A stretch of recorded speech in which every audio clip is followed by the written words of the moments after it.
साथियों, हमारे देश में कांग्रेस हो, आरजेडी हो, इनकी सरकारों ने कभी जनता के पैसे का मोल नहीं समझा। इनके लिए जनता के पैसे का मतलब रहा है खुद की तिजोरी भरना। इसलिए कांग्रेस आरजेडी की सरकारों में सालों साल तक परियोजनाएं पूरी नहीं होती थी।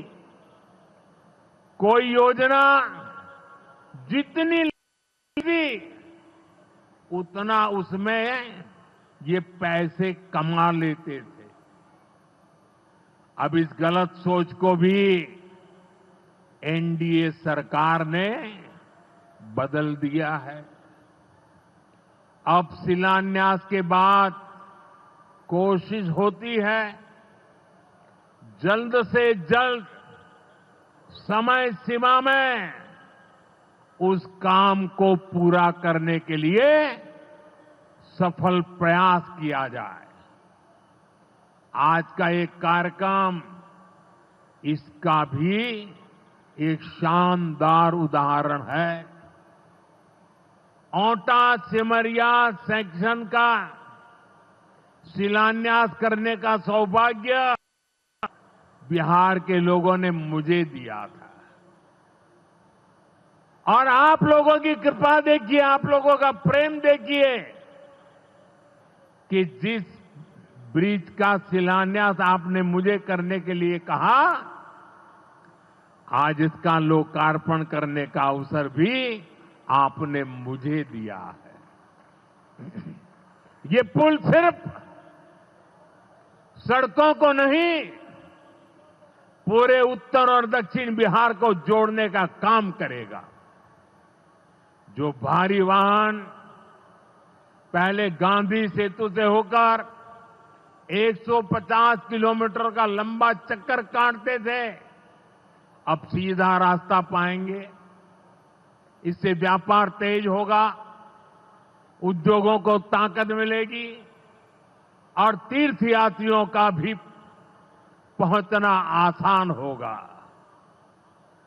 विकास के जिन प्रोजेक्ट की नींव एनडीए सरकार में रखी जाती है, वो पूरा होकर रहेंगे, ये बात पक्की है।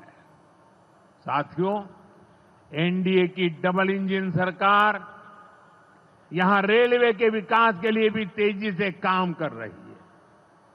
अमृत भारत स्टेशन योजना के तहत गयाजी रेलवे स्टेशन को आधुनिक बनाया जा रहा है। इससे गयाजी रेलवे स्टेशन पर यात्रियों को एयरपोर्ट जैसी सुविधाएं मिलेगी। आज गया वो शहर है जहां राजधानी, जनशताब्दी और made in India Vande Bharat ट्रेनों की सुविधा उपलब्ध है। गया जी सासाराम, प्रयागराज, कानपुर होते हुए दिल्ली तक सीधा कनेक्शन बिहार के युवाओं को, यहां के किसानों को, यहां के व्यापारियों के लिए नई संभावनाएं बना रहा है। भाइयों और बहनों, आपके आशीर्वाद से, देश के अटूट भरोसे के कारण साल 2014 में प्रधानमंत्री के तौर पर शुरू हुआ मेरा सेवा काल, ये सेवा काल निरंतर जारी है। इतने वर्षों में हमारी सरकार पर भ्रष्टाचार का एक भी दाग नहीं लगा। जबकि आजादी के बाद कांग्रेस की सरकारें जो 60-65 साल तक सरकार में रही है, उनके भ्रष्टाचार की लंबी लिस्ट है। आरजेडी का भ्रष्टाचार तो बिहार का बच्चा बच्चा जानता है।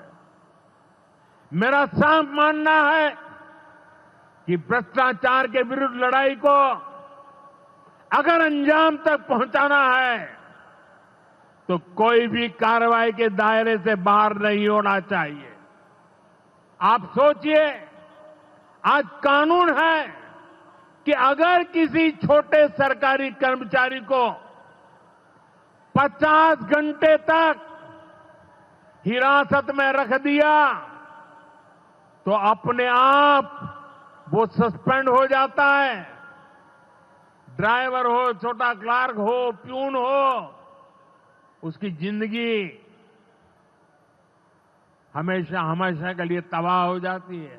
लेकिन अगर कोई मुख्यमंत्री है, कोई मंत्री है, कोई प्रधानमंत्री है, तो वो जेल में रह करके भी सत्ता का सुख पा सकता है। ये कैसे हो सकता है? हमने कुछ समय पहले ही देखा है कि कैसे जेल से ही फाइलों पर साइन किए जा रहे थे, जेल से ही सरकारी आदेश निकाले जा रहे थे। नेताओं का अगर यही रवैया रहेगा तो ऐसे भ्रष्टाचार के विरुद्ध लड़ाई कैसे लड़ी जा सकती है? साथियों, संविधान हर जनप्रतिनिधि से ईमानदारी और पारदर्शिता की उम्मीद करता है। हम संविधान की मर्यादा को तार तार होते नहीं देख सकते। इसलिए एनडीए सरकार भ्रष्टाचार के खिलाफ एक ऐसा कानून लाई है जिसके दायरे में देश का प्रधानमंत्री भी है। इस कानून में मुख्यमंत्री और मंत्रियों को भी शामिल किया गया है। जब ये कानून बन जाएगा तो प्रधानमंत्री हो या मुख्यमंत्री या फिर कोई भी मंत्री, उसे गिरफ्तारी के 30 दिन के अंदर जमानत लेनी होगी और अगर जमानत नहीं मिली तो 31वें दिन उसे कुर्सी छोड़नी पड़ेगी।